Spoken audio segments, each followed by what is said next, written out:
Welcome back to Outside the System. Today's episode is a discussion with David Montgomery and Ann Biklé, the authors of What Your Food Ate. If you follow me on Twitter, you've seen me raving about this book for a couple months now. It is truly the most impactful book I've read in 2023.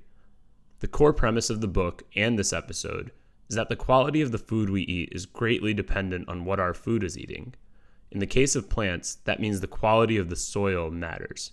For animals, it means the quality of the food they're eating is the main factor in how nutritious they are. We get into a lot of nuance in this conversation around things like organic foods, farming practices, and downstream health effects. Make sure to check out the show notes if you want to dive deeper into any of the topics we discuss. Let's get into the episode.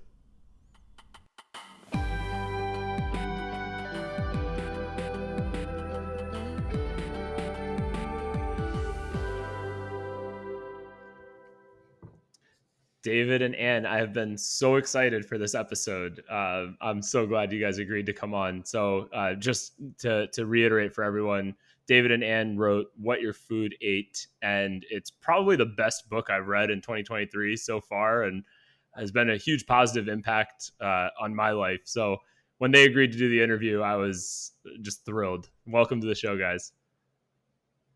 Hey, well, thank you. I'm glad you love the book. We're happy to talk to you about it. Yeah, glad to be here. Yeah, so it was recommended to me by a friend of mine, Justin Mares, who I think you guys may have connected with at some point. I was catching up with him, and he recommended it as the most impactful book he'd read in 2023. So I was like, well, with that recommendation, I have to pick it up. And it certainly lived up to the hype. Sometimes books don't quite live up to the hype when people recommend them like that, but yours certainly did. So maybe the best place to start for anybody who doesn't know is just kind of a simple overview of the main premise in the book, which I would actually word it for myself. I'd word that it's basically the food that we consume is all consuming its own food because it's all part of the same sort of energy ecosystem.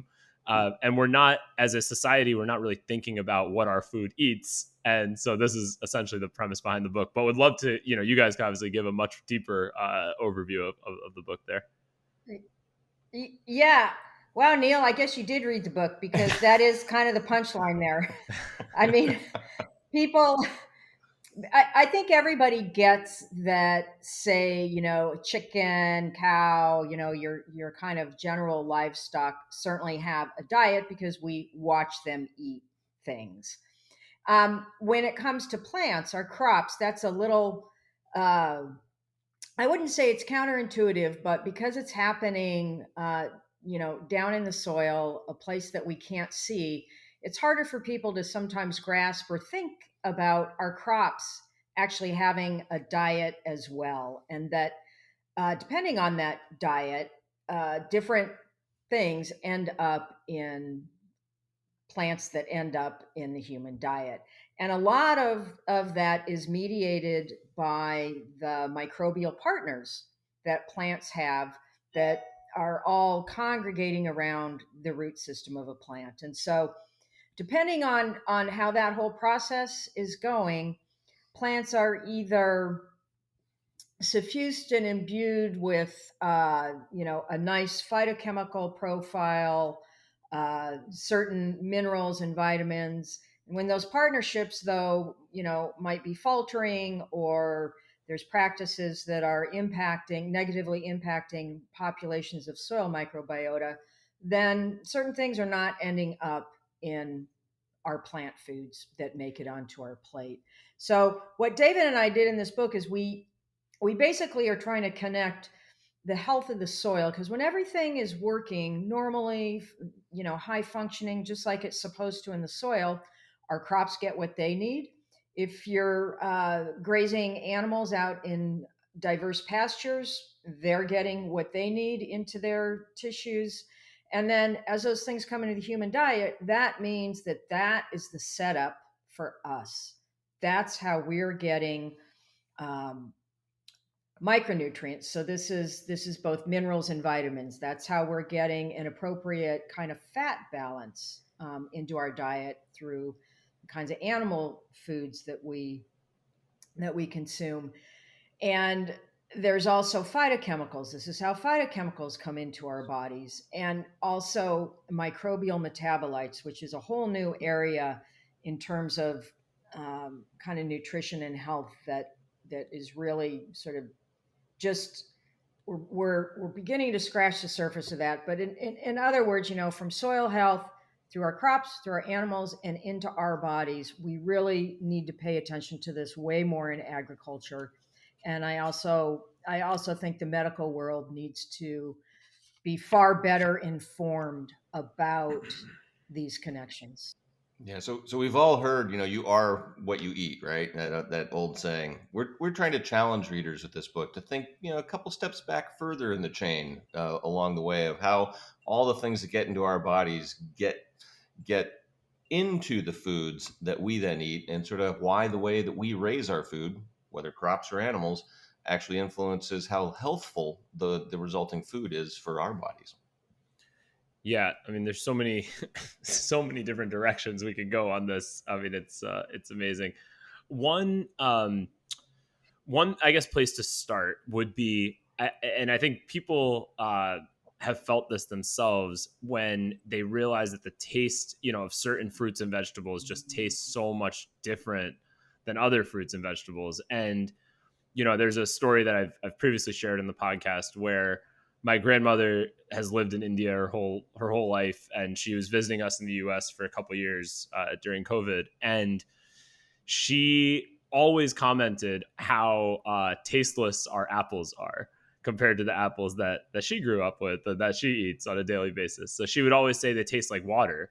And I actually, after reading your book, I'm realizing that probably our apples are probably bred for weight, and water weight is probably how they're sort of optimized. So the phytonutrient content density is probably just abysmal compared to smaller. She would also comment on how large our apples are. So that was the other Oh, that was the other thing. So yeah, it's very interesting that I think you can actually taste this difference, and I think we've all, our taste buds are probably adapted to phytonutrient content. So maybe that's like another jumping off point. I feel like after reading your book, it becomes actually pretty obvious when you taste, certain, you eat something fresh, fresh tomato versus a tomato that's been sitting in a grocery store for a long time. Totally different food there. It's not even the same category. yeah. Yeah, that's really, your grandmother, this story about your grandmother and her ability to see that apples in, a place that she's used to eating them are different than the ones here, and that ours on the whole tend to be not nearly as flavorful. We've heard that. Um, we've heard that before. And and we also know that part of the flavor and taste profile that's coming through on foods has to do with the practices, the farming practices. And so if we overly scuttle, that's about as simple a way as I can put it, but we overly scuttle how uh, the, the bacteria and the fungi and the other microbes associate with roots. The less we scuttle that, the more these microbes can do their job of, in the case of fungi, they're fetching nutrients for the plant that then come into the plant body. And when a plant's getting sufficient levels of that particular it's a suite of different things, from phosphorus to zinc and probably others that we don't completely know about. But in any event, when plants are getting good nutrition, they're able to make a lot of different phytochemicals. And this is part of the flavor profile on, in our plant foods. And the other thing that we know, for sure, at least in the US, is that our breeding, you had mentioned before, your grandmother noting how big the apples are. Uh, and that's partly to do with breeding. We can breed, whether it's apples or tomatoes or corn or avocados, we can breed for larger fruits. And what that generally means is that you've got more sort of biomass through which a plant can place, phytochemicals or minerals, vitamins, and so on. So it's sort of this thing called the dilution effect. We're putting, we're spreading nutrients thinner through a piece of food than we otherwise would. So those are kind of among the things that are going on with taste and flavor. And then just lastly, we also know that nutrients that are really good for us, that our bodies need and can only come through the diet, those actually make up the flavor profile of a good number of fruits, vegetables, and animal foods. In the book, we write about some research actually on tomatoes, where people were given two types of tomatoes and asked, which one do you like? And everyone's like, we hate this thing called the Floridade. We really like this other one. And this other tomato that they liked, the folks doing that research did a pretty in-depth analysis, and it revealed that this tomato that everybody liked had higher levels, from 1.5 times to up to 3 times more of several things that we need. Omega-3 fats, we don't normally think of tomatoes as having omega-3 fats, but they do. Some carotenoids were much higher in this tomato that people preferred, and also some particular amino acids.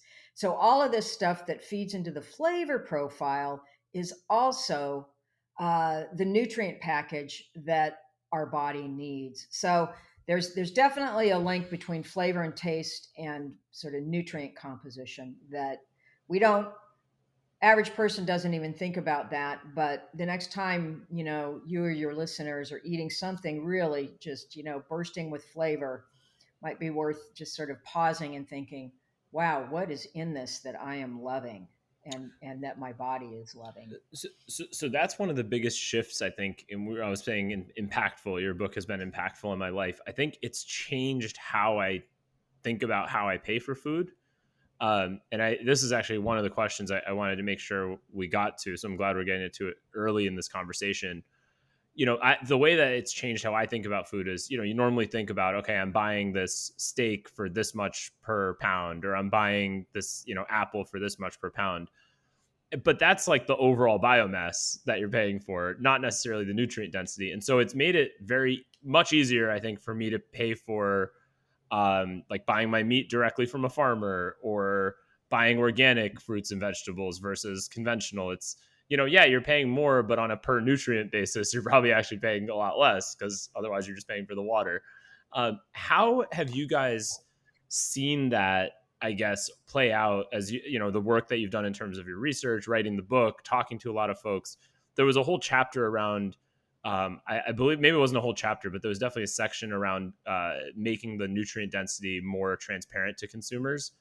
Is that something that you guys have thought a little bit more about? Because as I talk to people about it, once they understand the concept, it makes total sense to them. But I think there's a lack of information on the nutrient density when you go buy a product, and there's a lot of, call it, playing with the labels and the way products are described to sort of trick you into thinking something is more nutritious than it actually is. Yeah, there's a whole bunch of questions that brings up that we could run down, but Yep. we've focused a lot. If you basically have to eat twice as many calories to get the same amount of nutrition, then that's not necessarily a good thing if you're worried about overdoing it in caloric intake. And around the world, we've got two very different problems with caloric intake. There's the overconsumption in the westernized world, and there's the underavailability in many parts of the world where hunger is still a very serious problem. But one of the things that helped writing this book with Anne really illuminated to me was that in the world of agriculture, we have to start thinking beyond the problem of simply feeding everybody and worry a lot more about better nourishing everybody, and moving beyond feeding the world to better nourishing the world. And that's where thinking about nutrient density really is sort of central. How many calories do we have to consume to get all the other things that we need to maintain our health? And when we dove into that in researching the book, I was really kind of surprised to basically see how the definition of what is a nutrient is used differently in different parts of the scientific literature.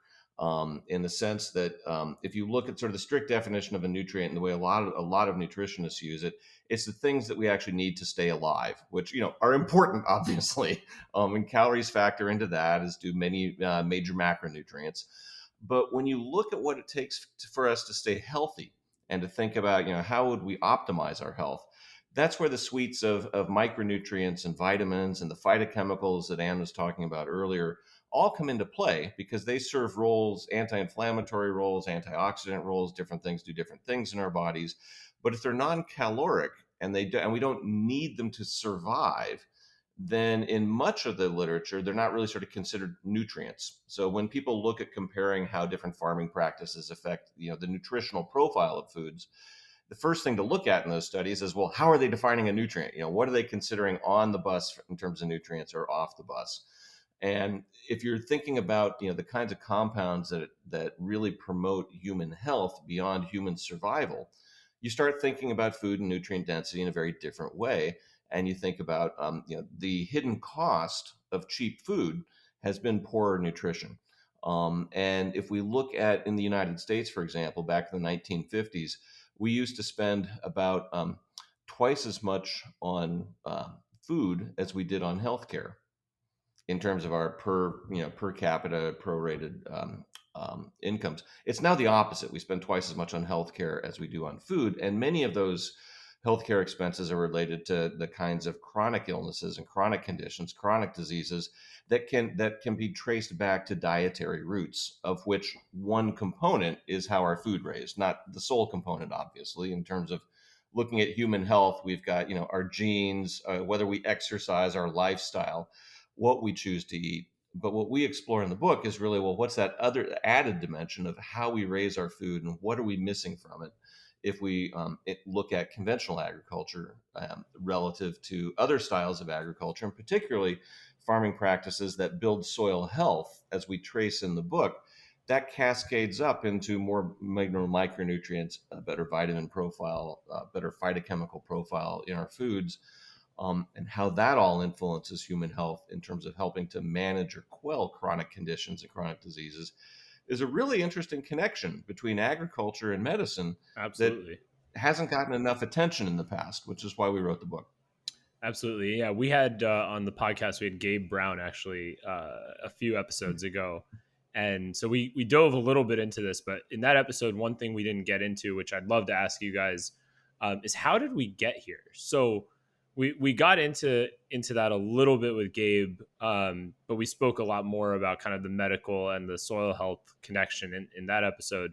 But one thing that would be really interesting to dive into, because you guys made a comment in the book, which is that our soil is probably one of our, arguably maybe the most important national resource that we have as a country. And so when you think about it that way, how did we get here where it seems like all the incentives are actually kind of pointed against soil health and are just sort of with the short-term mentality? What got us here?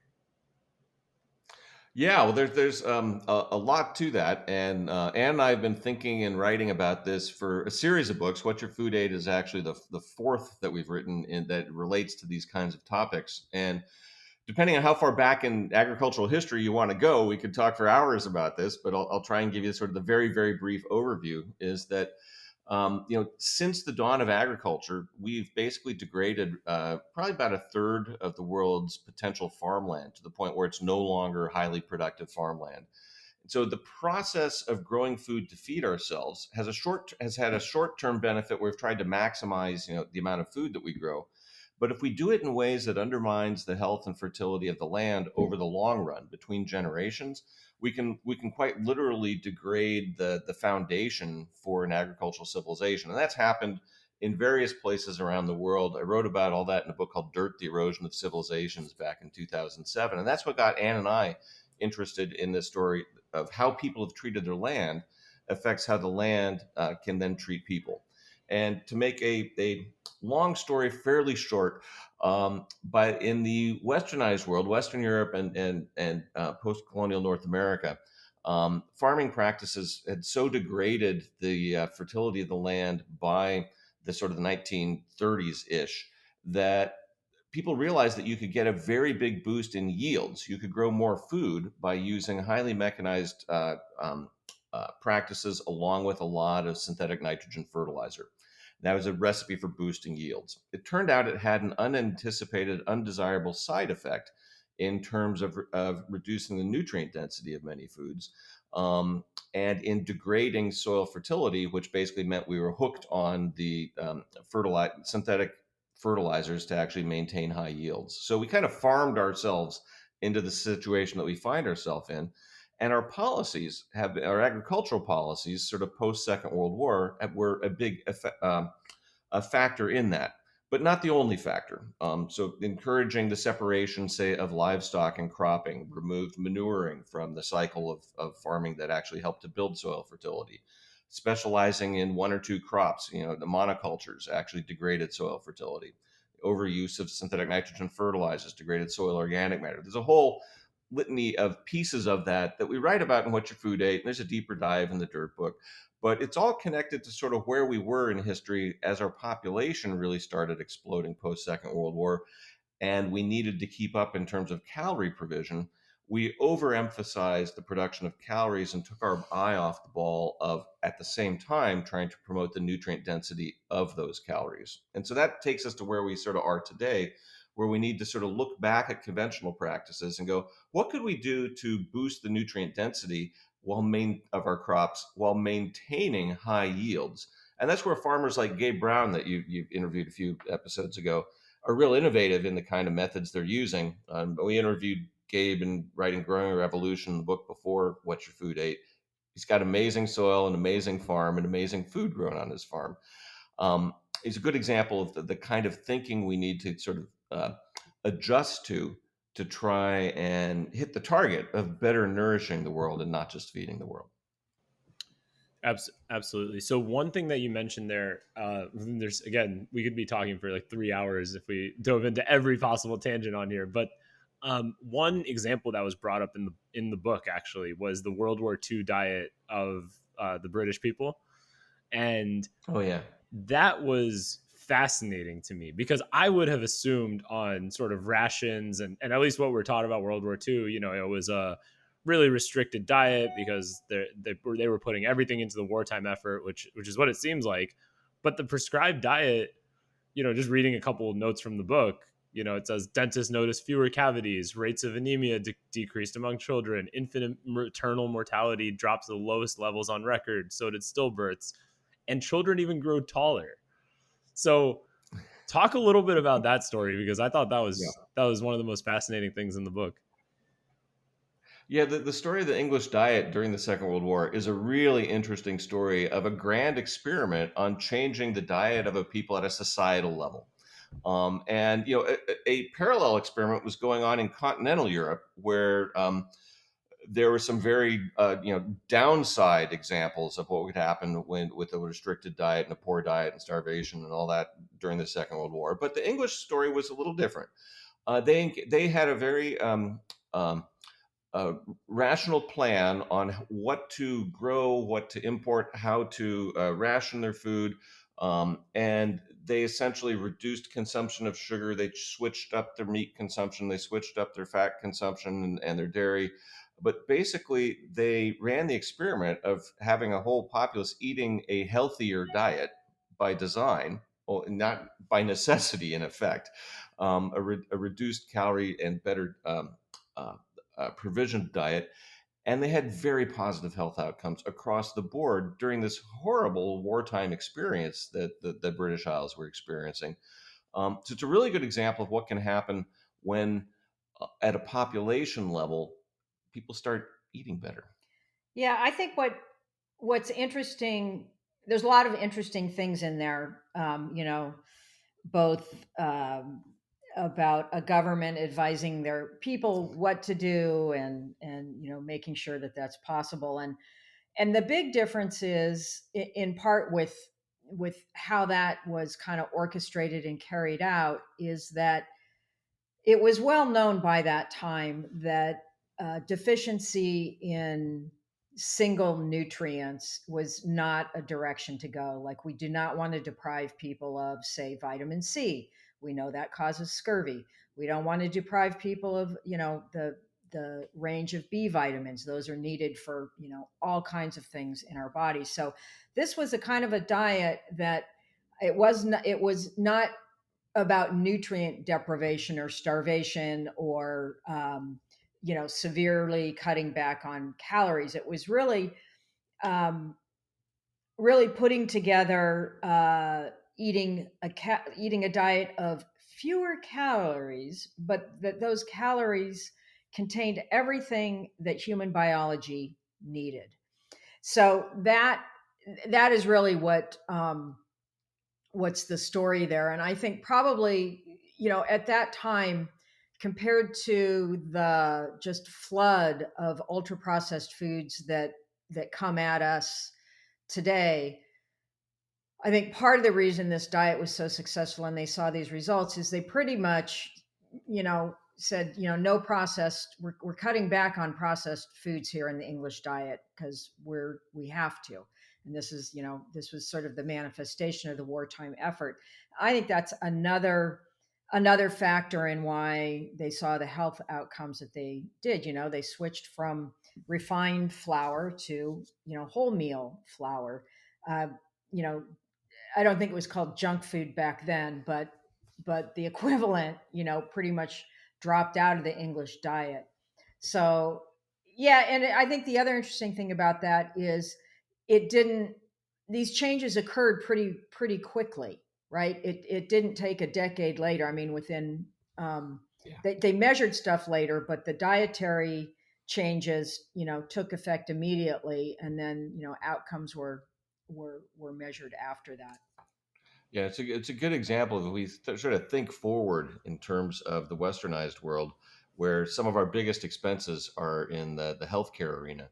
If we started thinking about agriculture as an element of our healthcare system, then how we grow our food, what we subsidize, what we sort of choose to encourage farmers to grow, and how we encourage people to pick healthier foods, whether that's through education or for pricing or subsidies or however one might want to think about shaping that. One of the biggest levers that we've got in terms of affecting healthcare into the future is influencing what we're eating and how it's grown. It's amazing that food is not viewed as a lever in the healthcare space. That's a whole conversation that Gabe and I had. And Yeah. Yeah. if somebody hasn't listened to that episode, I encourage you. He went on what can only be described as an epic rant in that episode. um, switching gears a little bit here because I want to make sure we hit some of these topics. So, are you guys familiar with a concept called legibility? I know it's a little bit obscure. Have you heard about this Well, before? that would have nothing to do with my handwriting. No, mine either. I have horrible handwriting, but it's from this book called "Seeing Like a State," and basically the whole kind of the concept in a nutshell is that, and this is the example I'm going to give is from the book, but it applies a bit more broadly, which you'll see in a sec. But it effectively means that like a state wants all the variables in their state essentially to be legible. So what people are doing, what they're working on, where they live. So having addresses versus like, oh, that guy lives take 30 steps from the lake and turn right. Like they want to have a specific address. So this idea of legibility means you have to put a label on everything and then be able to define it clearly. I think we've done some of that in the food space and maybe gone a little bit overboard with that. And I think to your point was that you brought up, which is what led to this topic, is the single nutrient deficiencies were causing a lot of problems. Figuring out how to solve those was amazing. I don't think anybody should downplay that. Those were great. But I think what we've lost is the interplay between all the variables because if you look at just a nutrition label, right? There are, I think the main things obviously fat, carbohydrates, sugar, protein, cholesterol, sodium. Now some of the labels have like potassium, iron, calcium, and maybe a couple others. But the number of, micronutrients is hundreds, if not thousands beyond that. And then the ratios between them matter a lot as well. It's not just, them in a vacuum. So I guess what I'm getting with this is like, there's a balance here between legibility and then just when if you get too much into the specific nutrient variables, it's almost too much for the average person to comprehend. So you almost have to simplify it. You just have to eat in a different way. Like, how would you recommend folks who are thinking about this, like, how would you recommend they simplify this so that they can actually, take some actionable next steps? Yeah, I I think one of the key things about all of I'm thinking of a nutrition label and all the stuff that's on there and what sort of an alphabet soup, in a way, all of that is. And in part, these nutrition labels came about because as processed foods came into the marketplace, government is trying to ensure that these processed foods have the nutrients that are known to be important for health, that they have those in sufficient amounts. And like you've already said, we don't know all there is to know about that. So that tells you these nutrition labels are not the be all end all. Um,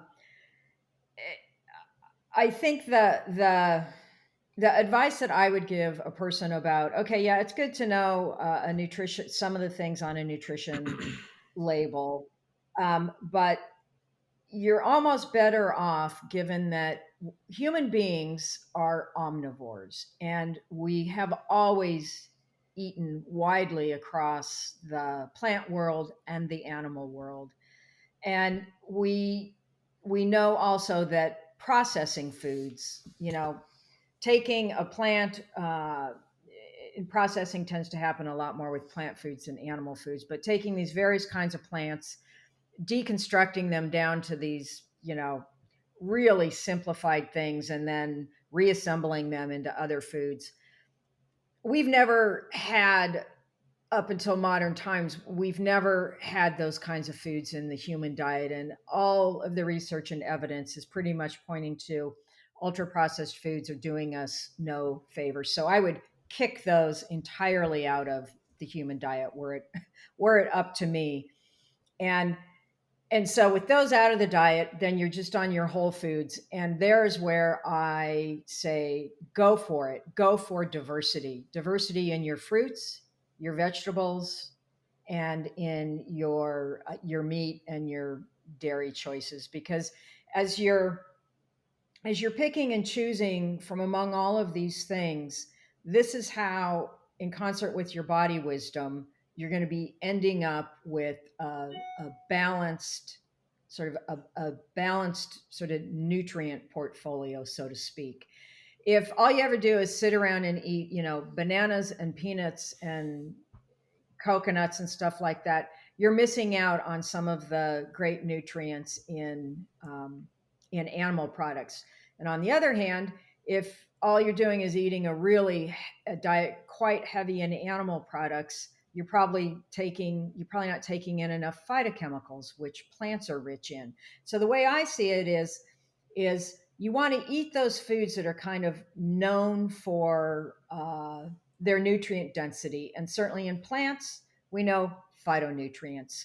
For animals, we know, it's a nice balance of omega 6 and omega 3 fats. That's what we want out of our animal foods, as well as there are some phytochemicals that transfer through to meat and milk. So that's kind of where I'm at on how to think about eating in the modern world. Yeah, so you can summarize that as a diverse diet of minimal of fresh whole foods, and if you eat meat and dairy products, 100% grass fed is the way to go to get that omega 3 to 6 balance that Ann was just mentioning. Yeah, there were some fascinating anecdotes in the book, like farmed salmon versus a well-raised grass-fed steak having a better omega 3 to omega 6 ratio than the salmon, farm-raised salmon. Yeah, Uh, yeah, yeah, and salmon is obviously marketed as a way to get omega 3s. So it's Right, amazing once you dive in. part of that depends on what the salmon ate as well, because farmed salmon Absolutely. doesn't stack up as good as wild salmon. yeah. That's what. Yeah, Yep, yeah. That's right. And exactly.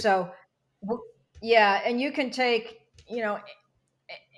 any animal. This is and What's interesting to me about those studies, you change the diet of a cow or a fish or whatever other animal that's a part of the human diet, and you get away from their innate biology and what it is that their metabolism, physiology, organs, and tissues are um, have evolved to consume.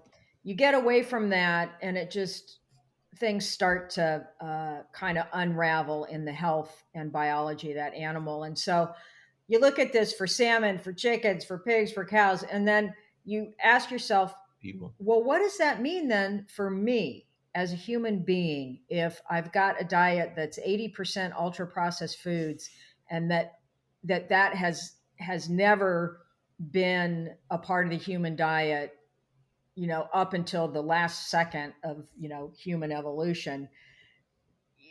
That's about all I need to know to start, thinking more about and changing what is in my diet.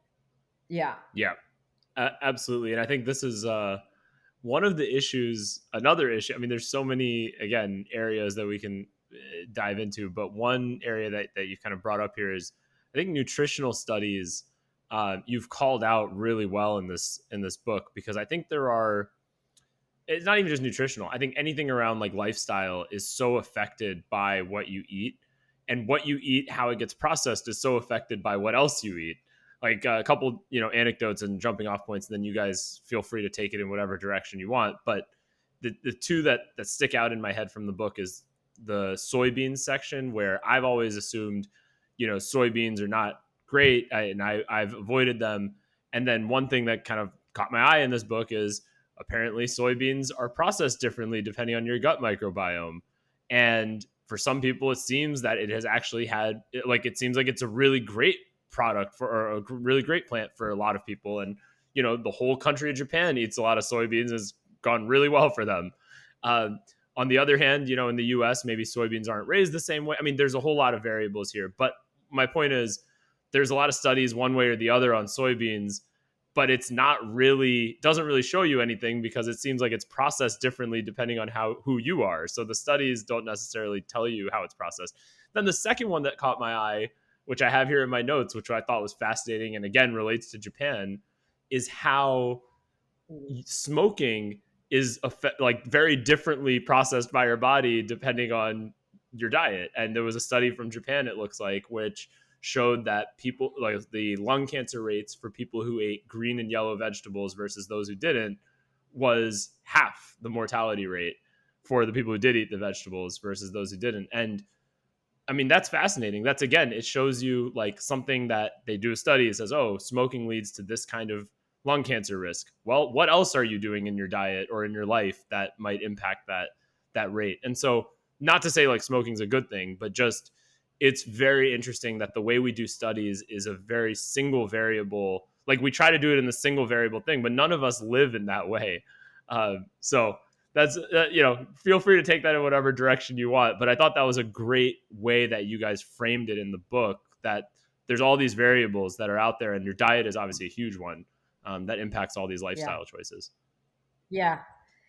The most interesting thing to me in doing the research for this book and writing is that the more we went along, Neil, and by the time we got to the end of the book, um, and especially with studies involving human beings and nutrition and lifestyle, as you said, it made me realize, yeah, we're all human beings, Homo sapiens, but the biological diversity across the human population is immense. We, I'm not sure, we thoroughly have a handle on all of that biological diversity, because you also take that and you put it next to our exposure to toxins, the epigenome, our parents and grandparents, what kinds of things did they experience in their lives?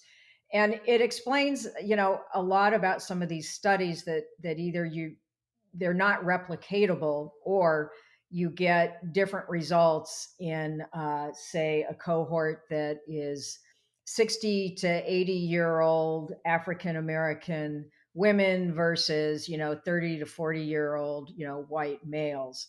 So this is another, I guess, another part of my argument for why omnivory is really valuable for human beings, and why eating a diversity of foods is, we're probably doing ourselves more favors by sticking to diversity and omnivory than anything else, because our chances are, across the human diet and across all the food sources, whatever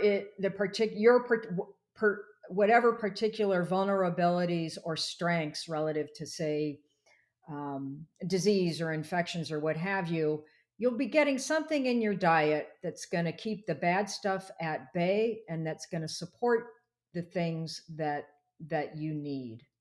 And this is, again, going back to the big argument of the book, why we need to pay attention to what our food ate, because we're trying to take all this immense biological variability and pair it up with what's best for a human being. Yeah, and I think as we wrap up, maybe let's end on a positive note. So one thing in the book that I thought was great that you guys ended with was, it looks like the acreage dedicated to regenerative farming has gone up a tremendous amount over the last 20 years. I think the public awareness of it has gone up a lot. What are you all seeing in terms of how people are thinking about this, governments are thinking about this? What are sort of the changes since you guys started on this journey many years ago? How has it evolved since then, and what gives you hope when you wake up? Well, when I started writing about the history of how people have treated their land and soil degradation, and highlighting the importance of soil health going forward, 15, 20 years ago, there weren't a lot of people thinking about it or talking about soil health. It was kind of still like, is that a thing? Can soil have health? You go to farming conferences now, 15, 20 years later, and everybody's talking about soil health. People are interested in regenerative agriculture. I think the awareness of the issue and the importance of soil and how we treat the land has really grown quite a lot. In the U.S., something like a third of the farmland is farmed no-till, which is one key component of a regenerative approach. But if you look across the U.S. at the farmers who are really doing a full-on regenerative farming exercise or practices, it's still down probably about 4 or 5% at the tops. There's a lot of room to grow. But seeing as how it's grown from almost nothing 20 years ago, the pace of adoption is great. It's accelerating. Lots of interest in it. I'm actually very optimistic that more regenerative practices will become the sort of the new style of conventional farming, in the sense that most people are doing it over the course of the next few decades. And what's turned me into an optimist on that is actually the simplest observation, is that farmers can actually save a lot of money by adopting regenerative practices. And I find that on a source of optimism on two levels. One, we respond really well to incentives. I mean, if you can basically show a farmer a way to spend less on fertilizer and diesel and agrochemicals, and grow as much, so their income can stay the same, but their expenses drop, that's a recipe for a more profitable farm and for that catching on over time. And that's what I've seen in communities around the world where regenerative farming has taken root, is that the farmers are convincing other farmers to do it because it's actually working for them. And so it's a nice case where the environmental benefits that flow from that we could do a whole nother episode on, actually align with the economic benefits that flow to farmers. And that's actually sort of a huge, it's not to be under um, appreciated in terms of incentives going forward. So I'm actually pretty optimistic that over the next couple decades, we're going to see some major shifts in agriculture. And if regenerative farming practices that can enhance the nutrient density as well as farming profitability and some other environmental benefits, but if growing better food can become cheaper over time because more people are adopting practices that are regenerative, that'll be a benefit for everybody. Because, I mean, the big reason that organic food and that regeneratively raised food costs more in the marketplace today is there's a greater demand than there is a supply. It's not more expensive to actually produce on average. Individual farms may vary, individual crops may vary. Sure. But if you can reduce the expenses and maintain harvest, prices will come down eventually. Yeah, and I think anecdotally, I've noticed the other pieces as consumers become more aware that regenerative farming is a thing and what it is and what it means for their own health and for their, for the environment. Their willingness to seek out those products actually is probably increasing as well. I've seen several products actually in the grocery store lately have been market. I mean, even Kettle and Fire, which is Justin's company, they even have a whole line of bone broth now that's regenerative agriculture based, and they must have done some research, I'm sure, on that consumers care about this. And I've seen that product in Whole Foods and I've seen it in some other grocery stores. So I think the awareness part, to your point, as consumers demand it more, probably more farmers will move in that direction as well. Cause it's, to your point, it's just incentives. So yeah, Yep. that's really fascinating. I think organic is another one that's you guys have brought up in the book, which may be worth touching on. I think the definition of organic, I never realized what the definition was. I just always assumed, oh, organic's probably better for you. What I didn't realize, which you all had I think mentioned in the book, is how some organic products aren't grown in soil, which I didn't realize, that little nuance. So maybe just quickly explain that for the audience, because I thought that was fascinating. Yeah. I mean, one of the things that we mentioned and explore in the book is just how variable practices are within the labels that we tend to think of as conventional or organic. Um, and the key differences one always finds in comparisons of organic food versus conventional food is organic has less in the way of pesticides and agrochemicals on it because there's fewer that are used in that production, and it's generally defined as through what kind of products farmers will not be using on their farms. But one of the loopholes in there is essentially whether or not you can grow organic food hydroponically without any soil at all, which runs against the spirit of sort of the original plan for organic production and certification in the U.S. And there's lots of arguments over that today. But on average, organic food is going to be better for you. It's going to have less agrochemicals, and generally, it will be raised in ways that treat the soil better. But many organic farmers also plow a lot. And the story I wrote about in the Dirt Book 15 years ago was how, essentially organic agriculture in past societies had degraded the land through too much tillage. But there's ways to actually plow on an organic farm that doesn't degrade the land. It's all about the system of farming.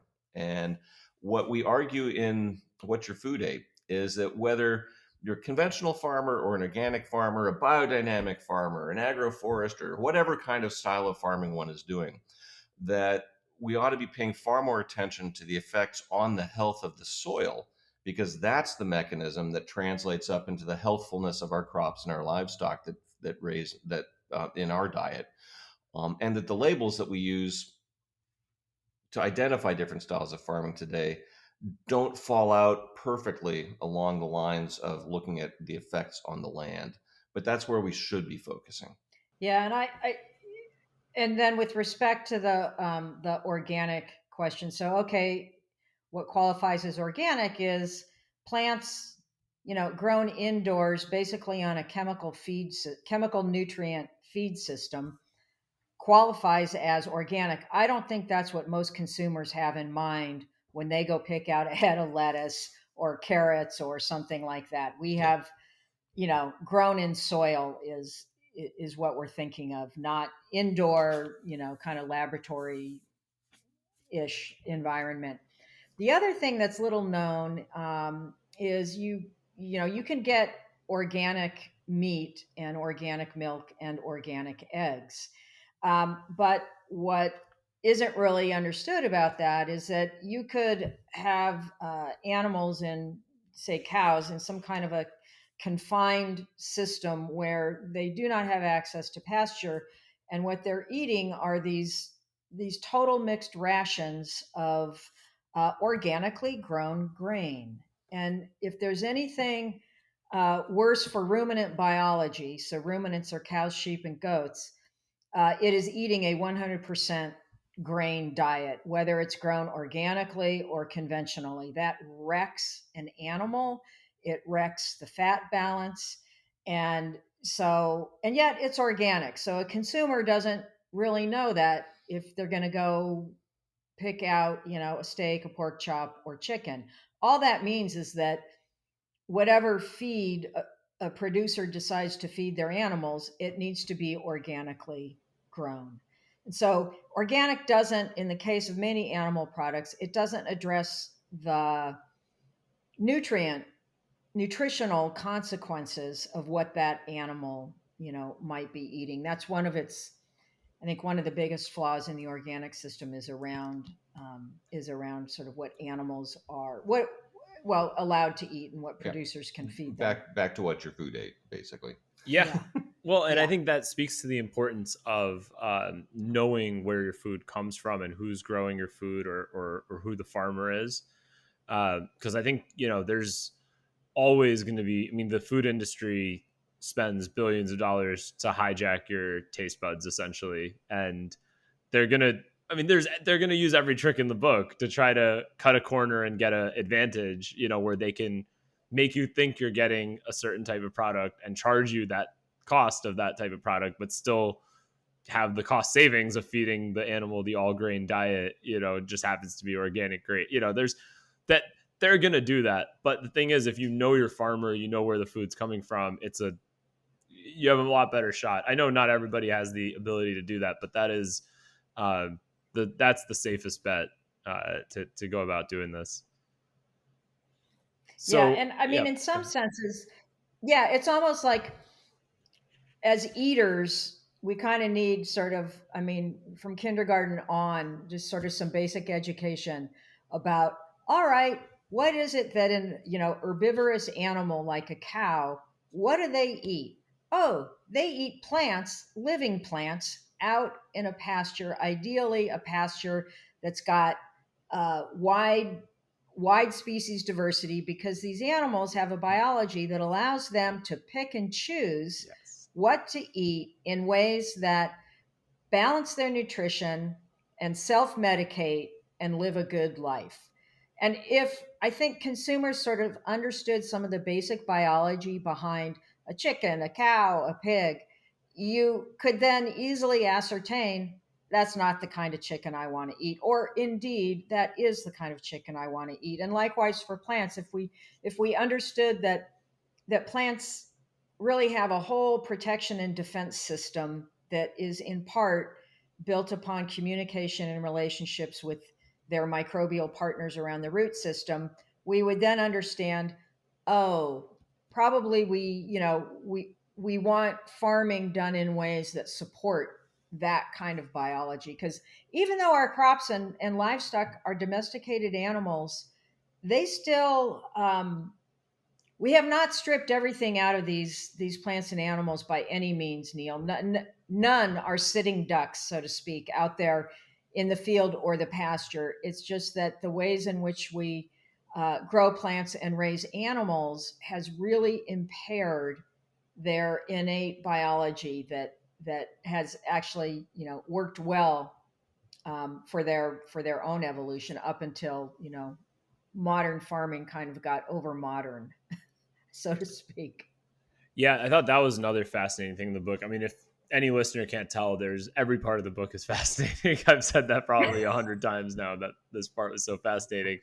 Um, the section where the animals choose what to eat based on deficiencies that they're having, or medical conditions that they're having, or something that's lacking in their environment. I mean, that part was fascinating. But honestly, again, so many of these things, it's like once you read it, then you're like, oh, that's so obvious. Otherwise, how else do all these wild animals survive?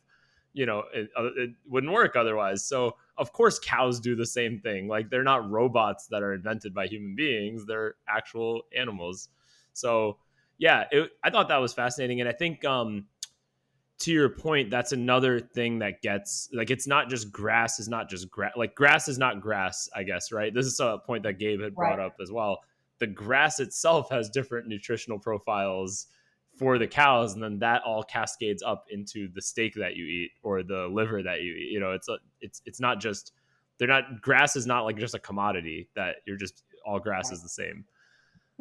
Yeah. So yeah. Yeah. In fact, Yeah, I had this one slide in, for public talks and stuff. It was a great image, Neil. It was a cow, and falling out of its mouth was just like all this grass. And I looked at that and I thought, no, this is not what we're saying. Get rid of this slide. We want, you know, at least 3 to 5 different plant species, falling out of the plant's mouth, not just this, Cow's mouth. long, get out of the cow's mouth, not just this, one piece of green grass. And just get that point across, that herbivores, even more than omnivores, really rely on their body wisdom and on a diverse set of plants so they can pick and choose what they need. Yeah, absolutely.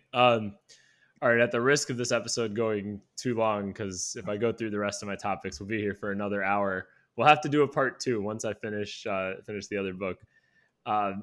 Where can people, who want to dive in, where can they find you guys? I'm going to link to a lot of different things that we've talked about today in the show notes. So if somebody wants to dive into that, you can go to the show notes. Make sure you pick up the book. But if people want to connect and dive deeper, where should they go, and what should they do? Yeah. We've got a website, dig2grow.com. And so if people aren't familiar, if this is the first thing they've heard about us or the books, then go to the website and there's a synopsis of all the books right there. And the website is, what is it, Dave? It's dig2grow.com. And the number 2 grow.com. There's a description of all the books, including the new one. And people who are really interested in digging into the weeds behind this book can find the full list of 1,000 peer-reviewed sources that you could download. We didn't include them in the book because there would have been an extra 60 pages of references at the end of the book. But if you want to know about the science that's behind the book, you can download the full meal deal there from our website and dig in away to your heart's content. Yeah. And the books are available, on Amazon. Your favorite independent bookstore in your neighborhood ought to be able to order them as well, or from the publisher W.W. Norton. Just Google "What Your Food Ate" and you'll find it. Yeah. And probably showing up in that Google search too. If people want to, there's various public talks that we've done that are, roaming around out there on the interwebs. So that's another place if people want to get more info. Are you guys working on another book, number 5, or not at this point? We're almost past the "oh my God, I'll never write another damn book" phase. Yeah. So probably. Yeah. And guess what, Neil? It'll probably have something to do whether we do another book together or each kind of pursue some separate interests. There's a high likelihood it's going to have something to do with soil, with plants, with our health, nature, and so on. You guys just you guys just love dirt, don't you? Yeah. No, but I do think there is a follow-up book, not an easy one to write, but a very logical next step book would be the soil and the healthcare system. Like, I think there's a lot to be unpacked there, which you guys started touching on definitely in this book. But I think if you just think about how fast healthcare expenses are going up and how much we spend as a country, and there's not very many points of leverage to really efficiently reduce that amount and improve people's lives. This one feels like I actually haven't seen another solution. This plus education might be like the 2 levers that we have as a country. So yeah, that would be a fun one to read. I don't know how fun it would be to write, but it'd be a fun one to read for sure. Yeah. No, because basically what's good for the land's good for us too. So it's the logic. I think we set the stage for that with "What Your Food Ate." And our hope is that people will take it seriously and go forward, because that is one of the biggest levers that we have for affecting public health for generations to come, would be to restore fertility to our soils and to, shall we say, reform agriculture. Yep. Absolutely. Well, thank you both for coming on. This was a lot of fun, and I look forward to the next one. All right. Good. Thanks a lot, Neil. Thanks, Neil.